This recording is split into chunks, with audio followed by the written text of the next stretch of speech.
2 Coríntios 10, 3 diz: porque andando na carne, não militamos segundo a carne, porque as armas da nossa milícia não são carnais, mas sim poderosas em Deus para a destruição de fortalezas, destruindo os conselhos e toda altivez que se levanta contra o conhecimento de Deus, e levando cativo todo o entendimento à obediência de Cristo. Alguém pode dizer glória a Deus por isso?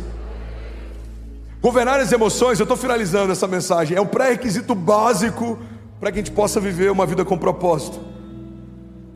Governar as emoções é um pré-requisito básico para que a gente possa experimentar a plenitude que o Evangelho propõe. Olha o que a Bíblia diz em Provérbios 16, 32: melhor é o homem paciente do que o guerreiro, mais vale controlar o seu espírito do que conquistar toda uma cidade. Agora, eu já falei sobre a importância de uma emoção equilibrada, eu já falei sobre a importância da pureza do nosso coração, eu já falei sobre a importância da gente guardar, mas alguns talvez vão dizer: pastor, mas como que eu faço isso? Irmão, tem uma passagem na Bíblia que a primeira vez que eu li, ela explodiu a minha mente, e eu queria muito compartilhar, porque ela pode mudar a história de alguém aqui nessa manhã. Você está comigo? A palavra de Deus diz em Eclesiastes 10 o seguinte: assim como a mosca morta produz mau cheiro e estraga o perfume, também um pouco de insensatez pesa mais que a sabedoria e a honra. O coração do sábio se inclina para o bem, mas o coração do tolo se inclina para o mal.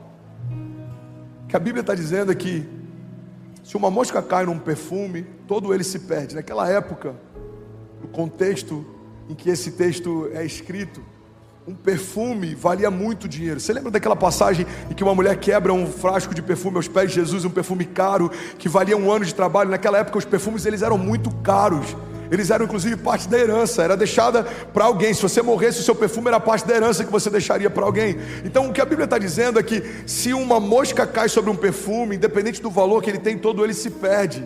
Agora, sabe qual que é a chave que eu aprendo com essa passagem? É que uma mosca só pode cair em algo que está descoberto. Glória a Deus, ainda bem que eu vim, estou feliz de estar aqui também. Uma mosca só cai sobre um frasco de perfume que está... Vamos, igreja, me ajuda. Descoberto. Então o que eu preciso entender é o seguinte, guarda isso: os vitimistas vão dizer: a culpa não foi minha, a mosca caiu. Os otimistas vão dizer: é só uma mosca, está tudo bem. Mas o que a Bíblia está dizendo é que quem precisa cobrir um perfume caro para que ele não se perca, sou eu. A autorresponsabilidade é o que faz com que eu preserve com tudo que eu posso, com tudo que eu tenho, aquilo de mais precioso que eu carrego.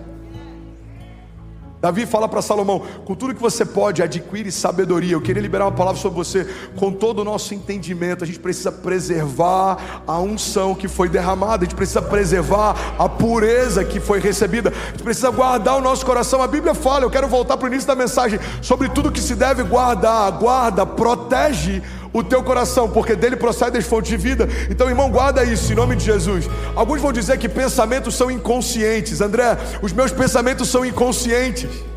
Eu tenho pensamentos que eu não governo sobre eles. Então, como que eu posso estar pecando se eu não tenho controle sobre os meus pensamentos? Irmão, guarda isso. Por mais que existam alguns tipos de comportamento e pensamentos que são inconscientes, aquilo que eu alimento a minha mente define como eu começo a me mover, inclusive de forma inconsciente. A Bíblia fala sobre portais. Os portais da nossa alma e do nosso coração são diretamente ligados àquilo que eu vejo, aquilo que eu ouço, os ambientes que eu estou. A Bíblia diz: não ande com os escarnecedores, não se assente na roda deles. A Bíblia diz que se o nosso olho nos leva a pecar, arranca o teu olho. Ou seja, abra mão daquilo que te faz pecar, para que você não perca a salvação. Irmão, eu preciso que a gente finalize essa manhã, esse culto, e eu preciso te orientar em relação a isso. É você quem governa o que você se alimenta. Se a gente se alimenta mais de noticiários do que da boa notícia dos céus, é normal o nosso coração estar pesado e pessimista. Existe uma boa nova, o ano aceitável do Senhor é a boa nova. Mas muita gente faz das suas crises o seu devocional. Você começa as suas manhãs ouvindo jornais, eu não sei você, mas tudo no jornal pela manhã parece que está mal. Até o trânsito. Acidente na marginal tal, trânsito de não sei quantos quilômetros, acidente na marginal tal, vamos de helicóptero ver como é que tá, olha, tá tudo parado aqui, o motoqueiro acabou de sofrer um acidente, como é que tá a economia? Foi aprovado um pacote, agora vai aumentar a tarifa, vai aumentar os juros, vai aumentar o combustível, como é que tá a política? Problema disso, problema daquilo, irmão. A gente precisa parar de ouvir as notícias que são temporárias, a gente precisa se alimentar das notícias que são eternas. O Senhor continua governando sobre toda a terra está cheia da glória de Deus. O Senhor é bom e a sua misericórdia dura para sempre. Bem-aventurados os puros de coração, eles verão a Deus. Bem-aventurados, a gente precisa ler as bem-aventuranças. Aqueles que temem ao Senhor serão felizes e prósperos em tudo que fizerem. Serão como uma árvore plantada junto ao ribeiro das águas, e mesmo no tempo da crise as suas folhas permanecerão verdes. Dará o fruto certo no tempo certo. Você está comigo? Diga amém. Guarda isso, igreja. As minhas reações são reflexo das minhas motivações e dos meus pensamentos. Os meus pensamentos e os meus sentimentos são reflexo dos fundamentos da fé que eu carrego, da forma como eu vejo. E tudo isso é reflexo de santidade, arrependimento. Então, quando eu me arrependo, Deus me tira do inferno. Quando a minha mente é renovada, Deus me enche com os pensamentos dos céus. E quando eu me santifico, eu me torno cada dia mais parecido como Ele é. Eu sou responsável pelas fontes que me alimentam, pelo que eu vejo, pelo que eu ouço e pelos ambientes que eu ando. Se os ambientes que você tem andado não têm te santificado, saia desses ambientes, eles vão roubar de você a alegria da salvação. Se os ambientes que você tem permanecido, eles não têm glorificado a Deus, saia desses ambientes, eles vão roubar de você a santidade. Pastor, mas não dá, é o meu ambiente de trabalho. Você não precisa deixar de trabalhar, mas você talvez não vai estar no happy hour. Talvez você não vai estar em alguns lugares onde o que eles falam não edifica a tua fé, o que eles vivem, celebram, não tem nada a ver com o que você acredita. É muito sutil, sem perceber a gente vai se alimentando de outras fontes, e quando a gente vai ver, a gente já está falando coisas que a gente não falava, sentindo coisas que a gente não sentia, crendo em coisas que a gente não cria. Irmão, a gente precisa guardar as fontes que alimentam o nosso coração, porque elas definem diretamente aquilo que sai dele. Alguém está comigo? Diga amém. São os nossos portais de acesso. Tem uma história, eu vou finalizar aqui. Alguém recebeu algo de Deus? Diga amém.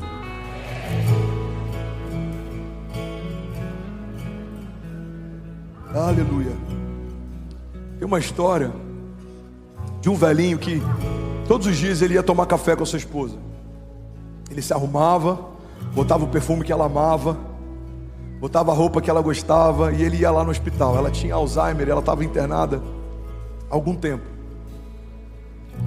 E aí essa história diz que todos os dias, quando o velhinho chegava, a equipe médica já sabia: é o seu fulano que está vindo tomar café com a dona fulana.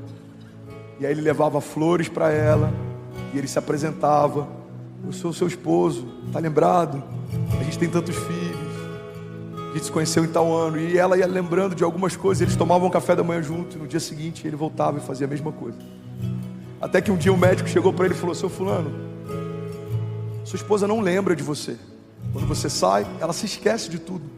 Então, se o senhor quiser faltar um dia ou outro, se o senhor não quiser vir todos os dias, porque eu sei que é cansativo, você não precisa vir, porque ela não sabe quem você é. E aí ele disse: mas eu sei quem ela é para mim. Guarda isso, irmão.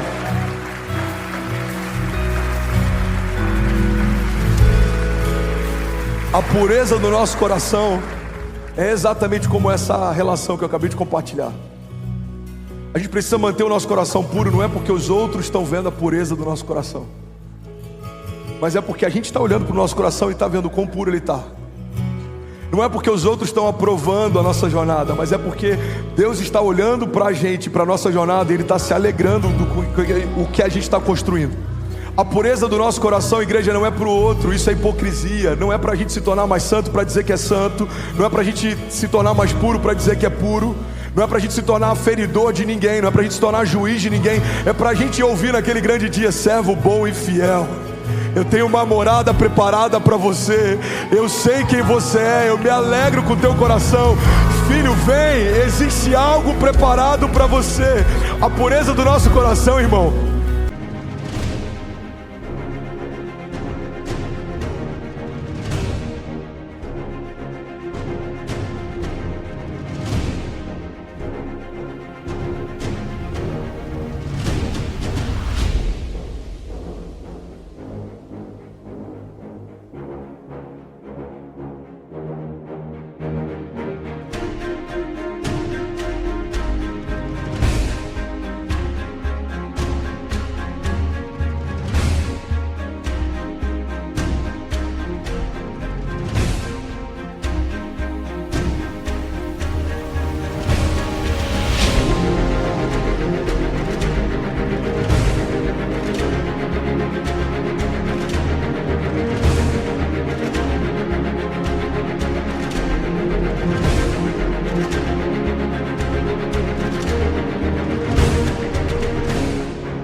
Não é para a gente mostrar o que faz, não é para ser visto, é para a gente ter esse entendimento, essa segurança. O Senhor se alegra com a minha jornada, o Senhor se alegra com a minha família, o Senhor se alegra com a minha entrega, o Senhor se alegra com a minha busca, o Senhor se alegra com o meu coração. A Bíblia diz que quando nós nos aproximamos de Deus, Deus se aproxima de nós. A palavra diz que aquele que clama, Ele dará resposta. Aquele que busca, a porta se abre. Aquele que bate, vai encontrar do Senhor portas abertas.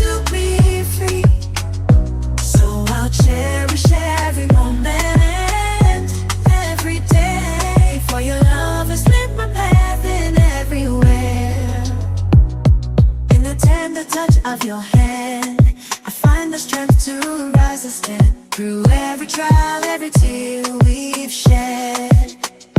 Your love's been the shelter where I find my bed. For your love's been my anchor in life's stormy seas, a beacon of hope guiding me to be free. So I'll cherish every moment.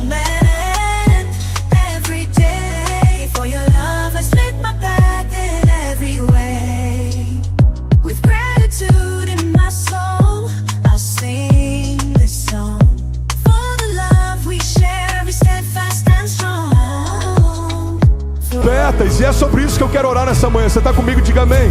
Bem, você acabou agora de assistir um vídeo. Se você ainda não está inscrito, já se inscreve também no nosso canal, ativa esse sininho aqui embaixo de notificação e toda vez que eu fizer uma live ou estiver transmitindo uma mensagem ao vivo, você vai ser um dos primeiros a saber.